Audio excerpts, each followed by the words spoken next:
Científicos de todo el mundo llevan décadas trabajando y sueñan con poder controlar la energía de fusión nuclear para producir energía eléctrica a raudales. Bueno, pues oídme bien porque China está construyendo un reactor nuclear que hace fisión nuclear como cualquier otro reactor nuclear, pero que también hace fusión nuclear, es decir, junta los átomos para producir energía como ocurre en el Sol, y de esta manera pueden producir más energía con menos residuos y además sin utilizar combustible nuclear. Hazme caso porque esto puede cambiar para siempre el paradigma mundial de la energía nuclear, lo puede conseguir China, y en este vídeo te voy a contar cómo. Muy buenas a todos, muy buenos días, si me estáis escuchando desde Europa, buenas noches, si me escucháis desde América, bienvenidos a Desayuno Royal, mi nombre es Álvaro845 y esto es mi Morning Show, donde hoy toca de nuevo tema científico y un tema muy interesante que tengo ahí en la recámara y que no estaba seguro de si te voy a sacar ya en estos momentos, pero como la semana pasada subimos un Desayuno Royal explicando por qué volaban los aviones, pues era como de ciencia, pues me he venido un poquito arriba y he dicho, oye, ¿por qué no hablamos de algo tan fácil y tan complejo al mismo tiempo como puede ser las reacciones nucleares? ¿Cuál es la diferencia entre reacción nuclear de fusión, de fisión, y por qué una se puede utilizar para generar electricidad y la otra no? Bueno, ojalá se pudiera, es en lo que se está trabajando, pero eso es lo que os voy a explicar a lo largo de todo este vídeo. Recordad que tenéis Desayunos Royal todos los lunes y los miércoles a las 7 de la mañana, hora peninsular de España.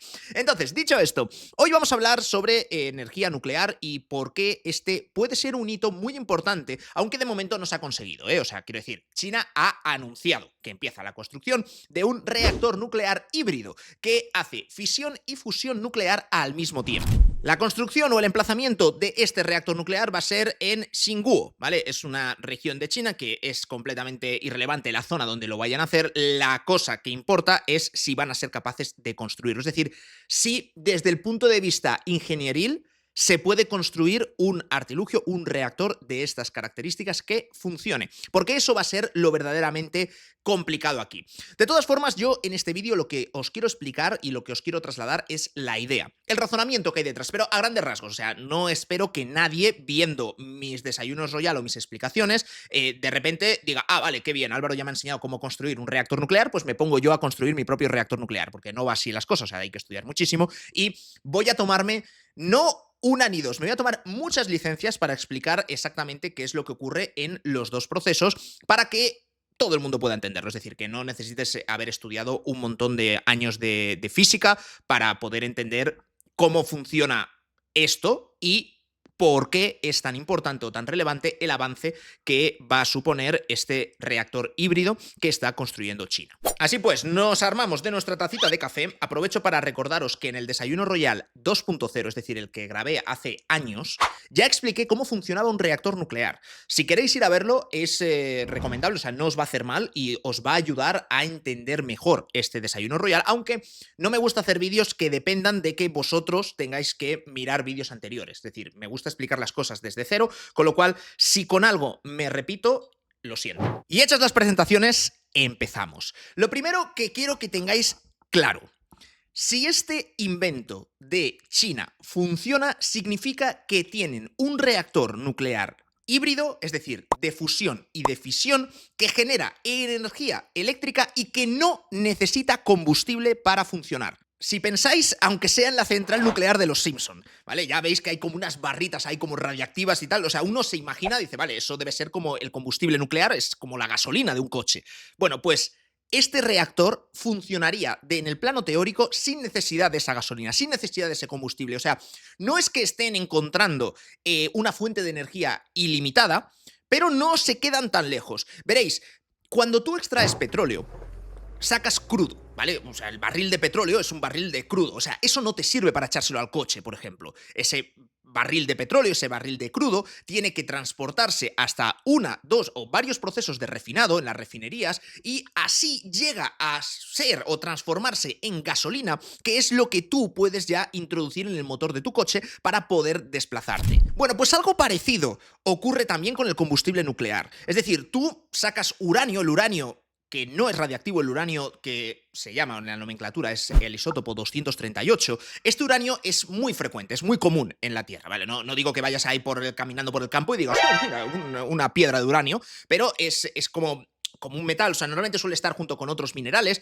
es relativamente fácil acceder a él y es fácil de extraer. El uranio 238. Pero ese no es radiactivo, es decir, ese no es el combustible que tú necesitas para tu central nuclear. Normalmente tendrás que someterlo a un proceso de enriquecimiento y buscas ese uranio 235 o quizás lo que quieres hacer es combinar ese uranio que encuentras que es muy frecuente, pues quieres combinarlo con, o quieres fabricar a raíz de él, pues plutonio y bueno, pues digamos que tienes que transformarlo, tienes que hacer un proceso de enriquecimiento de ese combustible, esa materia prima que va a ser luego el combustible nuclear, pues tienes que enriquecerlo para que tenga fuerza radiactiva, vamos a decirlo así con estas palabras, y luego eso es lo que tú pones en el reactor de la central nuclear y empiezas a producir electricidad. Con este sistema, con este reactor que dicen haber inventado los chinos, todo este proceso no sería necesario. Es decir, no necesitas el refinado. Tú sacas el uranio ya prácticamente, que no es radiactivo, directamente de la mina, que eso es bastante barato, vamos a ponerlo entre comillas, porque es, como digo, es un material que es muy frecuente dentro de la Tierra, y lo pones directamente en el reactor, lo metes en el horno y ya estás generando electricidad sin necesidad de tener que enriquecer el uranio, que sea radiactivo, transportarlo con todas las medidas de seguridad que eso conlleva, colocarlo dentro de un reactor nuclear, etcétera. Estoy haciendo muchísimas simplificaciones, ya lo sé, pero quiero que más o menos entendáis cuál es el razonamiento y el proceso que hay detrás de todo esto.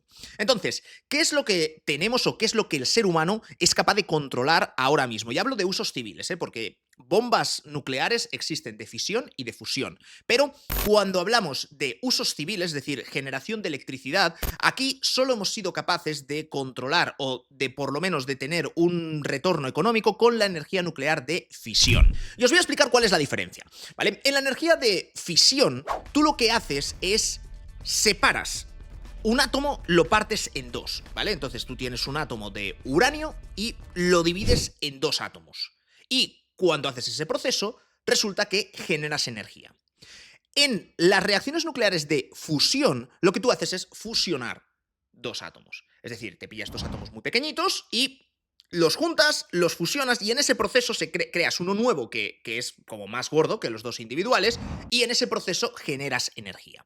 ¿Vale? Todo esto sigue, y esto ya os digo simplemente para que lo vayáis visualizando, sigue la fórmula de Einstein, para que nos entendamos. O sea, habéis visto, ¿no? La típica de E, que es energía, es igual a mc cuadrado, ¿vale? La c al cuadrado es la velocidad de la luz, es decir, eso es una constante. La velocidad de la luz son 300.000 kilómetros por segundo, ¿vale? Es un poquito menos, pero 300.000 kilómetros por segundo. Y eso elevado al cuadrado, es decir, multiplicado por sí mismo, ¿vale? Eso es un valor que siempre va a ser el mismo, es constante, ¿vale? ¿Qué es lo que pasa? Que la m es la masa. Y cuando tú haces estos procesos nucleares, tanto el de fisión como el de fusión, resulta que la masa varía, la masa cambia. Y ese cambio en la masa es lo que hace que haya más energía. Es decir, es lo que crea la energía, porque desaparece masa. Entonces, tú cuando tienes los dos átomos separados y quieres fusionarlos porque quieres juntarlos, si tú pesas el antes y el después, resulta que los pesos, la masa, es diferente. Esa diferencia es lo que te da la energía que se ha creado, que como va multiplicada por la velocidad de la luz 2 veces al cuadrado, pues es muchísima energía, porque la velocidad de la luz va muy rápido, o sea, 300.000 kilómetros por segundo, o sea, no eres capaz ni de imaginarte cuánto es eso. Cuando hablamos de energía de fisión, lo que estamos haciendo es pillar un átomo que sea muy gordo, lo bombardeamos, le disparamos, lo partimos en dos y resulta que si tú pesas lo que tenías al comienzo con lo que tienes después, no pesa lo mismo. ¿Por qué? Porque vuelve a haber otra diferencia en la masa y esa diferencia en la masa es lo que hace que se genere energía. Bien, pues ¿qué es lo que pasa? Que el ser humano ha sido capaz de controlar las reacciones de fisión, pero no es capaz de producir energía eléctrica a través de la fusión. Y os explico muy rápidamente por qué. La fisión tiene un componente que es reacción en cadena. Entonces, tú cuando tienes un átomo muy gordo de uranio, por ejemplo, ¿vale? O de plutonio, pero bueno, de combustible nuclear, ¿vale? Tú tienes un átomo muy gordo. Entonces, para partir ese átomo, para separarlo, para fisionarlo y hacer ese proceso en el que se genera la electricidad, tú cuando haces esa separación tienes que disparar al átomo. ¿Y con qué le disparas? Con un neutrón, ¿vale? O sea, como si fuese una bala, ¿vale? Entonces, cuando tú separas el átomo, ponle que sea el de uranio, tú creas dos átomos más pequeños ya hay una diferencia de masa, es decir, pesan distinto que lo que tenías originalmente porque estás generando energía, generas calor, ¿vale? Y al mismo tiempo, mientras se separan, salen despedidos 3 neutrones, ¿vale? 2 o 3 neutrones más. Esos neutrones es como si salieran nuevas balas que a su vez golpean a otros átomos que tú hayas puesto ahí del combustible de uranio y esos al separarse, porque les vuelve a golpear, les cae un disparo, pues generan otros 3 disparos y tal. O sea, empieza eso a explotar y es la reacción en cadena. Y el ser humano lo que ha conseguido es controlar mediante distintas barras de Bohr. Bueno, básicamente quita neutrones, quita balas y hace que eso no se te desmadre. Cuando se te desmadra tienes una bomba, pero si lo quieres tener controlado, pues tienes una reacción en cadena controlada y la tienes dentro de un reactor nuclear y eso va ocurriendo a los ritmos que tú quieres. Es decir, que tampoco eso se te desmadre y que de repente te pete, porque una central nuclear no puede explotar. Entonces, tú cuando tienes esto, estás generando, es decir, solo tienes que dar la primera bala, para que nos entendamos, con las centrales nucleares de fisión. Entonces tú das la primera bala y luego ya eso fluye solo, es la reacción en cadena. Entonces, es bastante fácil de mantener, tú estás generando mucha energía ahí, generas mucho calor, y con ese calor, pues lo que haces es calientas, qué sé yo, agua mismamente, calientas agua, el vapor mueve una turbina, y con eso generas energía eléctrica. Ya está, fin. O sea, si tú quieres ver cómo es el diseño de una central eléctrica de carbón, una central eléctrica térmica de toda la vida, pues es simplemente lo mismo, pero en lugar de tener un reactor nuclear donde está ocurriendo esta reacción en cadena, lo que tienes es una caldera donde echas carbón y lo quemas, ¿vale? Con ese calor que genera el carbón, pues calientas el agua se hace vapor y el vapor mueve la turbina y genera electricidad, ¿vale? O sea, ese es el funcionamiento, digamos, más básico y más estándar de generación de energía eléctrica. ¿Qué es lo que pasa con la fusión? La fusión es muy jodida porque no tienes ese componente de reacción en cadena. Es mucho más poderosa. O sea, generas muchísima más energía, pero mucha más energía.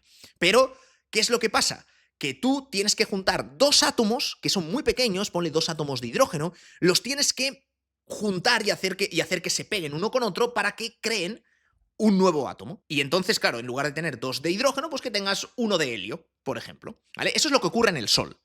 Vale, ¿qué es lo que pasa? Que un átomo de hidrógeno más otro átomo de hidrógeno tienen carga positiva. Es decir, para que nos entendamos, ¿eh? No es solo ese todo el problema, pero son como 2 imanes, o sea, que se repelen. O sea, las cargas eléctricas, el positivo va al negativo y el negativo va al positivo. Y cuando quieres juntar positivo con positivo, no, eso no cuadra, ¿vale? Entonces, claro, tú cuando tienes los 2 átomos piensa que son muy pequeñitos. Entonces, no es como tú que dices, vale, pues, ¿sabes? Cuando tienes un imán, que hay por un polo del imán que se pegan, pero por otro polo del imán se repele, ¿no? Con otro imán. Pero tú puedes ponerte burro y juntarlo, y si dejas de hacer fuerza, pues sale disparado el imán, ¿no? Lo mismo pasa aquí, ¿vale? ¿Qué es lo que pasa? Que el hacer fuerza para que se lleguen a pegar y soldar y que se fusionen de verdad, necesitas mucha energía. Mucha energía, estoy hablando de que se utilizan imanes criogenizados que están a menos 270 grados, o sea, están súper fríos, necesitas superconductores, pero bueno, o sea, puedes hacer que vayan a tanta velocidad que al final no les dé tiempo a repelerse a sí mismos y se acaben chocando con mucha energía y se acaben fusionando, y entonces es cuando te liberan muchísima energía. Necesitas, para que lo entendamos, en una reacción de fusión se alcanzan más de 1.000.000 de grados Celsius, ¿vale? 1.500.000 de grados Celsius. O sea, mucho calor. Mucho calor. O sea, digamos que si tú lo que quieres es decir, vale, pues tengo los dos átomos de hidrógeno y quiero que se junten y que se fusionen, pues les pones un petardo en el culo, ¿vale? Les empiezas a pinchar con fuego, ¿sabes? Les pones una antorcha detrás para que corran, ¿vale? Y empiezan a correr, pues les tienes que poner tanto calor que tienen que subir a 1.500.000 de grados Celsius, ¿vale? Estoy simplificando muchísimo, ya lo sé, pero me entendéis. Entonces, claro, tú cuando mides una central, cuando mides un proceso de fusión, sacas una constante, una variable que es lo que se llama la Q, ¿vale? Que eso es lo que te marca el cómo de eficiente es. Y esta Q lo que dice es, vale, yo tengo que ponerle mucha energía al sistema para que se junten los 2 átomos. Pero luego cuando se juntan y cuando se fusionan, esos átomos liberan mucha energía. Hasta aquí me seguís. Es decir, yo invierto en forma de calor, pero luego tú me vas a devolver mucho más calor con el que yo voy a idealmente, si queremos utilizarlo para hacer electricidad, pues voy a calentar agua, ese agua será vapor, ese vapor lo meteré por una turbina y me generará electricidad. Y claro, aquí la gracia es que, hostia, si yo te estoy metiendo 10 de calor, pues tú me tienes que devolver más de 10 de calor, porque si no, toda esta vaina no me sale a cuenta. O sea, si no me vas a devolver más de 10 de calor, entonces para eso utilizaba el calor inicial en lugar de para hacer toda la movida esta de fusionar los átomos, directamente caliento el agua con ese calor que ya te estoy metiendo y ya está. Existe un proyecto de fusión que se está haciendo, se está llevando a cabo en Francia, donde están aspirando a conseguir, deberían conseguirlo en 2025-2026, se retrasó un poco a raíz del COVID, pero están aspirando a conseguir una Q mayor que 10. Eso quiere decir que por cada unidad de calor, de energía que aportan al sistema, recuperan 10 unidades de calor. Este proyecto se llama ITER y es en colaboración con muchos países y, como digo, se está llevando a cabo en Francia. Y aspiran a conseguir, pues de manera inminente, conseguir 10 veces más de retorno de calor que del que están poniéndole a la central. Que a priori uno podría decir, ostras, pues entonces significa que ya estamos controlando la energía de fusión. Entonces esta historia y esta vaina de los chinos no es necesaria porque en el momento en el que el hombre sea capaz de controlar la energía de fusión, digamos que se acabarán gran parte de nuestros problemas o nuestra escasez energética. ¿Vale? ¿Por qué? Porque el hidrógeno, que es el combustible principal de la fusión nuclear, el hidrógeno está presente no solo en la atmósfera, sino sobre todo en el agua. ¿Vale? El agua es H2O, es decir, H2, hidrógeno 2. O sea, hay 2 átomos de hidrógeno por cada molécula de agua. Entonces, quiero decir, hay mucho hidrógeno disponible en la Tierra y también hay mucho hidrógeno disponible en el espacio y es lo que de hecho hace que las estrellas brillen, porque las estrellas es mucho hidrógeno que lo que está es explosionando, fusionándose constantemente, y lo que nosotros vemos del Sol es explosiones de fusión que llegan a nosotros a pesar de estar muy lejos de la Tierra. O sea, imaginaros si somos capaces de controlar eso, ni tan siquiera un poquito, para producir energía eléctrica. ¿Qué es lo que pasa? Que este proyecto ITER que se está haciendo en Europa es un proyecto que, primero, es simplemente experimental, es decir, no quieren o todavía no están en fase de buscar una aplicación de generación de electricidad. Simplemente quieren. Estamos en el punto de decir, vamos a ver si somos capaces de conseguir que la reacción del plasma de fusión sea suficiente como para que nos devuelva 10 veces más calor del que introducimos inicialmente. Pero luego, con ese calor, tenemos que intentar aprovecharlo lo mejor posible para producir energía eléctrica. Y es aquí donde no te salen las cuentas, porque os he hablado antes de que necesitas imanes criogenizados. Eso es muchísima electricidad la que necesitas para mantenerlos a esa temperatura. Necesitas superconductores. Al mismo tiempo, la energía que ya estás empleando para dar el calor. Todo el sistema tiene muchísima disipación, e incluso luego cuando empiezas a utilizar las turbinas también va a tener mucha disipación. Las piezas están sometidas a muchísima intensidad, porque al final a 1,5 millones de grados Celsius os podréis imaginar que la resistencia de los materiales que se empleen y también las reparaciones que tengas que llevar a cabo dentro del sistema pues son bastante elevadas. Con lo cual es poco probable, por no decir imposible, que con un ratio de 10, es decir, de una Q igual a 10, vayas a conseguir hacer que esto sea rentable. Por eso, a día de hoy, lo único que funciona es la central de fisión, ¿vale? Y si te preguntas, vale, entonces, si la Q máxima a la que aspiran los países europeos, Estados Unidos, Corea del Sur, etcétera, que están ahí unidos dentro de este consorcio para intentar desarrollar la energía de fusión, con la energía de fusión lo único que consiguen es una Q igual a 10, ¿cuánto se consigue en un reactor de fisión? Y lo cierto es que en un reactor de fisión no se habla de la letra Q, ¿vale? ¿Por qué? Porque no hace falta, porque en un reactor de fisión no hay que meter calor para que funcione. Un reactor de fisión tiene eso que os he contado antes de la reacción en cadena y no necesita nada, o sea, necesita poner el combustible dentro, y una vez que le pones el combustible dentro ya empieza a fluir solo y empieza a funcionar solo. Es decir, tú le colocas la batería, le colocas el combustible y eso ya tira solo, ¿no? Entonces, claro, la Q es infinita, porque calor que tienes que aportar al sistema, cero, y te produce calor con el que generas electricidad, con lo cual estás bien en ese sentido. ¿Qué es lo novedoso que están haciendo los chinos? Mirad, en primer lugar han dicho que van a hacer un reactor híbrido.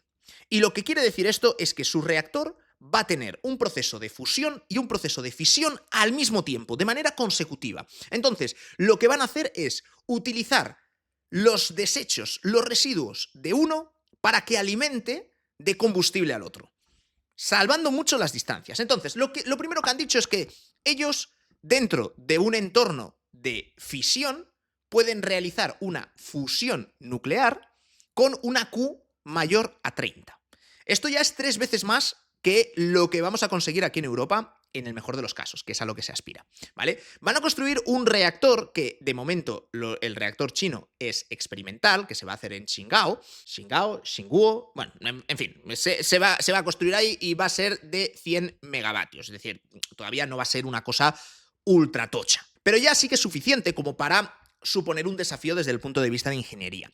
¿Y qué es lo que van a hacer? Veréis, ellos van a llevar a cabo una fusión, ¿vale? Y de la fusión, lo que va a ocurrir es lo siguiente. Cuando tú haces una fusión, uno de los residuos que generas son neutrones de alta intensidad, neutrones de alta energía.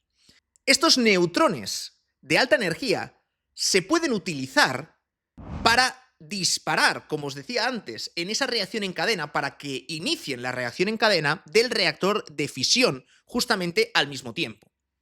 Y en este sentido dices, vale, entonces ¿dónde está la ventaja? Porque ya funcionan muchos reactores de fisión sin necesidad de tener un reactor de fusión al lado que inicie la chispa.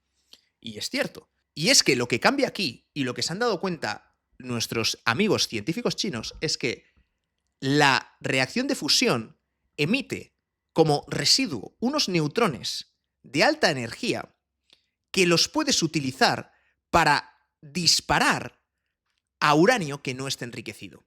¿Recordáis que os decía que las centrales de fisión necesitan ponerles combustible? En este caso, uranio 235, que es el que empieza a iniciar espontáneamente la reacción de fisión.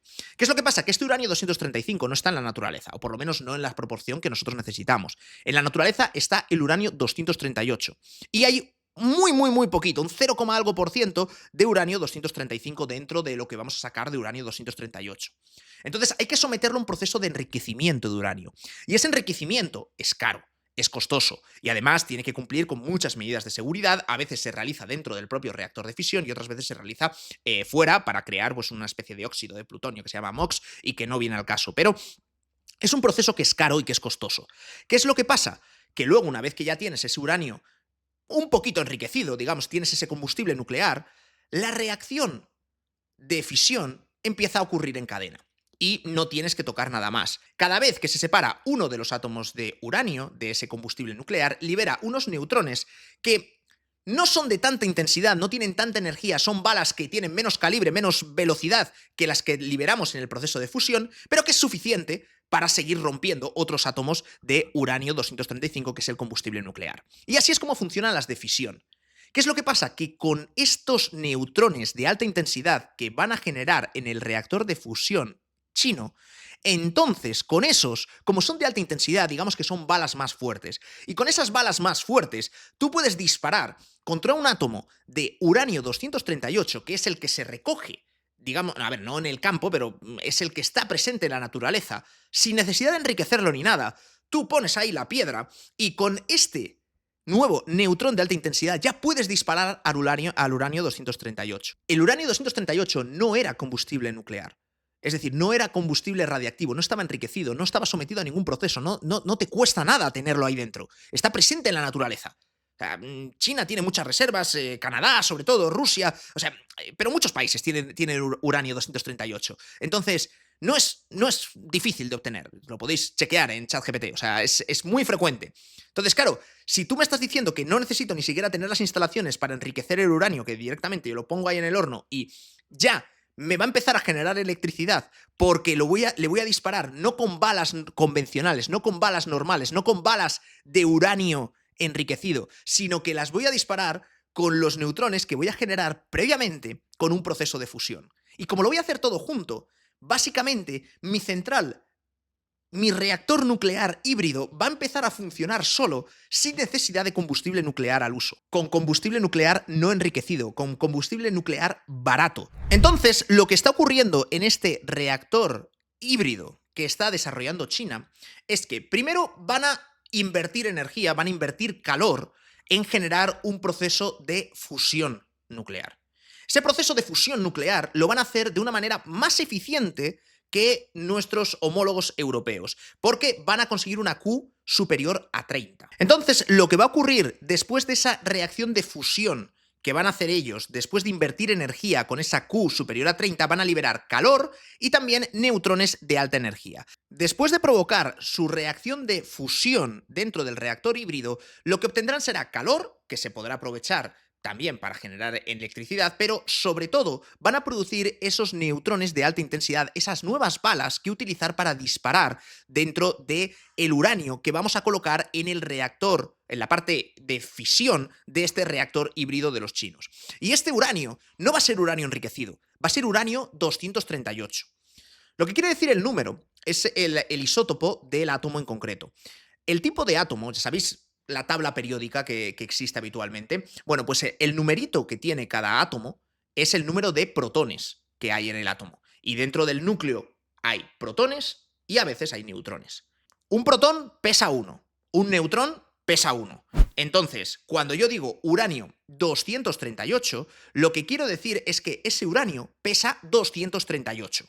¿Cuántos protones tiene el uranio? Pues te vas a la tabla periódica, buscas dónde está el uranio, está en la posición 92, es decir, tiene 92 protones y todo lo demás serían neutrones, es decir, sin carga. Si haces la resta, sale 146 neutrones, es decir, 92 protones, 146 neutrones. Este es el uranio que está disponible en la Tierra, o sea que es fácil. El que se utiliza como combustible nuclear es uranio 235, es decir, un uranio al que hemos quitado unos cuantos neutrones. ¿Por qué usamos ese? Porque, bueno, por diferentes movidas, pero es más inestable y tiende a descomponerse y en ese es el proceso que nos interesa justamente para la fisión nuclear. Pero en este caso vamos a poner uranio 238 que, como digo, está en piedras, que se pueden sacar de una mina junto con otros minerales y otros metales, o sea que es algo bastante frecuente y bastante habitual en la Tierra. Si tú a ese mazacote, a esa piedra, a ese uranio 238, que no era nada, que no servía para nada, más que pues para tenerlo ahí, había que enriquecerlo si queríamos hacer algo con ese uranio, pero ni siquiera hemos puesto la piedra, el pedrusco dentro de este reactor híbrido de los chinos, pues, y ojo que aquí de los chinos está dicho con todas las cosas buenas porque es un avance científico de la hostia como lo consigan, pero si tú colocas esta piedra de uranio 238 dentro del reactor de fisión que están construyendo y lo bombardeas con un neutrón, con una bala de alta intensidad, de alta energía, que es la que sale de la fusión, no cualquiera, no la que hay en cualquier reactor de fisión convencional, la que están construyendo en la otra parte del reactor, por eso quieren la parte de la fusión.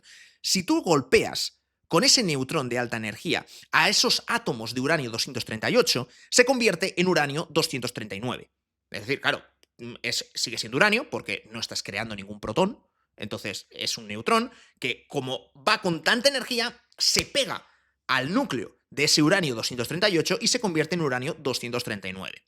Lo que ocurre aquí es que el uranio 239 es bastante inestable, es decir, no aguanta. Cuando dice, tío, 238 sí, pero 239 ya somos multitud. Aquí hay que ahuecar el ala. Este uranio 239, al ser inestable, sufre una desintegración en beta, es decir, emite radiación y se desintegra. Lo que hace es emite un electrón, una carga negativa. También emite un antineutrino y demás, pero bueno, emite un electrón. Entonces, como sale una carga negativa, resulta que uno de los neutrones, que era carga cero, tenía, digamos, vamos a imaginarnos que cada neutrón tiene positivo y negativo. Claro, si se está desintegrando y está emitiendo un negativo, pues significa que hay un neutrón que se está transformando en un protón, ¿vale? Entonces, ese uranio 239 resulta que sigue pesando 239, pero que ahora tiene un protón más. Es decir, ya no es uranio, porque ahora es 93 protones, y 93 protones nos lleva al siguiente elemento de la tabla periódica, que es el neptunio. El neptunio 239 resulta que también es un material que es muy inestable. Entonces, ¿qué le ocurre? Que tiene otra desintegración beta y otro de los neutrones dice, yo no estoy a gusto, echa un electrón, emite un electrón y se transforma, ese neutrón se transforma en un protón, es decir, ya no es neptunio, sino que tiene 94 protones y el elemento 94 es plutonio. ¿Cuánto pesa ese plutonio? 239. Amigos, el plutonio 239 es combustible nuclear. Es un material fisionable que puede ya iniciar una reacción en cadena por sí mismo y puede producir electricidad. ¿Y qué es lo que pasa? Que hemos sido capaces de producir ese plutonio, hemos sido capaces de producir ese combustible nuclear sin necesidad de mayor tratamiento al uranio 238 que está presente en la naturaleza. Y a ver, esto digas entre comillas, porque sin mayor tratamiento que meterlo dentro de un reactor híbrido de fusión y demás, pero fijaos que el avance científico de verdad que están haciendo los ingenieros chinos es que en lugar de intentar o emplear la fusión y la energía de la fusión para producir electricidad, lo que están haciendo es emplear el resultado de la fusión no para producir electricidad, sino para hacer mucho más eficiente su reacción nuclear de fisión, es decir, para hacer más eficiente el proceso de fisión que va a ser el que genera electricidad, porque es el que ya conoce el ser humano. Es decir, toman la parte positiva de la fusión, pero en lugar de enrocarse con hacerlo como se está intentando hacer durante todos estos años y se está fracasando, dicen, no, vamos a hacerlo de esta otra forma. Vale, y aquí, en este punto, es cuando he empezado a hacer algunos cálculos con ChatGPT.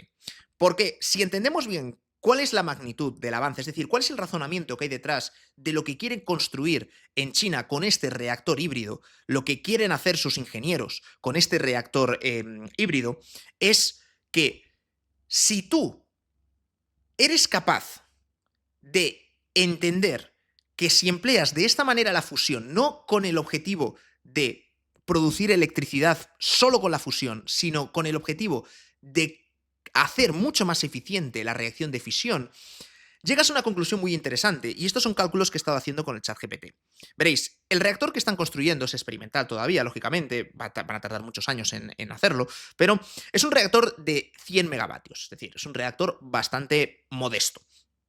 100 megavatios es la electricidad, digamos, que van a generar después. Entonces, yo le he preguntado a ChatGPT, digo, vale, este reactor va a funcionar con una Q de 30, ¿vale? Si solo medimos energía térmica, es decir, lo que tenemos que aportar para que empiece la reacción de fusión, que es lo que va a hacer que empiece luego la reacción de fisión. Si lo quiero comparar con un reactor convencional nuclear de cualquier central nuclear que pueda haber en múltiples países del mundo, reactores de fisión, claro, yo no puedo compararlo porque no tienen Q, porque no hay que ponerles calor a los reactores de fisión, hay que ponerles combustible. Entonces lo que le he dicho al ChatGPT, dices, vale, pero ese combustible, ese enriquecimiento de uranio que ahora los chinos no van a tener que hacer, ese enriquecimiento de uranio cuesta energía. O sea, cuesta energía, y ya no hablamos solo de medidas de seguridad, del transporte, de colocarlo luego en el reactor, sino que también habrá que darle algún cate. O sea, quiero decir, tú tienes uranio 238 que extraes de la mina, y ese mineral tienes que acabar convirtiéndolo en uranio 235. Por lo menos en un porcentaje, creo que tiene que haber entre un 3 y un 5% de uranio 235 para que sea un combustible que puedas utilizar en una central nuclear. Hostia, eso no es gratis. Y vale que a lo mejor no le tienes que meter calor, pero tienes que gastarte electricidad y recursos en poder enriquecer ese uranio para luego utilizarlo en el reactor fisionable. Entonces, claro, el reactor fisionable es la hostia, porque no tienes que ponerle calor, es decir, no tienes que echarle ahí fuego para que eso arranque. Pero sí que previamente has tenido que dotarte de un combustible. Hacer ese combustible cuesta energía. Entonces le he dicho a ChatGPT, oye, ¿cuánta energía ha costado enriquecer este uranio? Y no tengamos en cuenta el transporte, eso te lo compro y demás, pero vamos a calcularme cuánto sería la Q si entendemos no la energía, el calor que aportamos para la fusión, sino entendemos la energía que aportamos también para el combustible. Y entonces me ha dado que para un reactor que sea de 100 megavatios, la Q de la reacción de fusión del reactor híbrido de China, este va a ser una Q de 30. La Q equivalente o modificada, teniendo en cuenta la energía que tenemos que emplear para enriquecer el uranio, sería una Q de más de 200, ¿vale? Es decir, dices, vale, pues entonces sigue saliendo mucho más a cuenta el reactor convencional de fisión. No, porque China, recordad que no va a producir la electricidad del reactor de fusión, sino que eso es lo que va a utilizar para que su reactor de fisión, la otra parte de este reactor híbrido, funcione sin necesidad de combustible, con lo cual no va a tener que hacer combustible va a ser infinito. Bueno, no infinito, porque sí que tienes que aportarle calor al sistema, es decir, el denominador no va a ser cero, pero sí que vas a tener, de algún modo, muchísima más energía porque te va a ser muy barato poder dotarla de combustible. Esto es muy importante de entender porque si somos capaces de, digo aquí como especie, el ser humano es capaz de poder entender este proceso, entonces sí que estaremos más cerca de tener una cantidad de energía que pueda suplir las demandas energéticas que tiene la población a nivel mundial a día de hoy. Porque hemos visto que con la generalización del ChatGPT, por ejemplo, para las imágenes, pues, se estaba bromeando, o bueno, no tan de broma, con que esto supone un gasto energético brutal y también de agua, porque todo esto tiene que refrigerarse, etcétera. Y a ver, el agua no desaparece, o sea, quiero decir, se evapora y luego vuelve a caer. O sea, no me preocupa tanto eso como el hecho de el ser capaces de producir toda la energía eléctrica que necesitamos para que los centros de datos y todos los ordenadores, digamos, puedan alimentarse. Y claro, si en China ya están trabajando en una central nuclear que a los efectos es como si no necesitase combustible, porque le pones el uranio así tal cual, a lo bruto, como te lo encuentras en la Tierra, es mucho más fácil de extraer, de transportar, de colocar, y ya solo con eso empiezas a generar electricidad, la historia cambia bastante. Digamos que este puede ser un descubrimiento que cambie por completo el paradigma y el plan nuclear de muchos países y de muchos estados. Y el desafío está en que los ingenieros de China sean capaces de construir la estructura, porque ya os digo que en el plano teórico esto que os he explicado funciona y en el plano teórico debería salir bien. Lo que pasa es que una cosa es el plano teórico y otra cosa es cuando empiezas a construir lo que es el reactor y lo que es todos los sistemas, las tuberías, por decirlo de algún modo, que empieza a haber mucha disipación de calor, las piezas se rompen, etcétera. Entonces ahí ya la cosa es un poquito más compleja. Pero desde luego creo que es un descubrimiento, o por lo menos una iniciativa que merece la pena comentar en Desayuno Royal, o por lo menos intentar que lo podáis entender o podáis comprender de qué va la vaina, aunque no entendamos los detalles. Yo tampoco entiendo los detalles exactamente de cómo narices van a construir esto. Me quedo con cuál es la idea que hay detrás. Y creo que he conseguido en este vídeo transmitir o trasladaros cuál es la idea que están intentando replicar en China. Es decir, hacer una fusión, eso es muy caro, pero los neutrones que genera se pueden utilizar, son como balas de mucho calibre que se pueden utilizar ya directamente para golpear uranio que no esté enriquecido. Eso hace que puedas generar electricidad con ese uranio, con una reacción de fisión normal y corriente, y esa electricidad la estás generando sin combustible nuclear, porque has puesto uranio que, como digo, no está enriquecido, simplemente porque disparas con unas balas más fuertes. Ese es el resumen de todo. Espero que lo hayáis entendido. Recordad que volvemos el miércoles con más Desayuno Royal. ¡Chao, chao!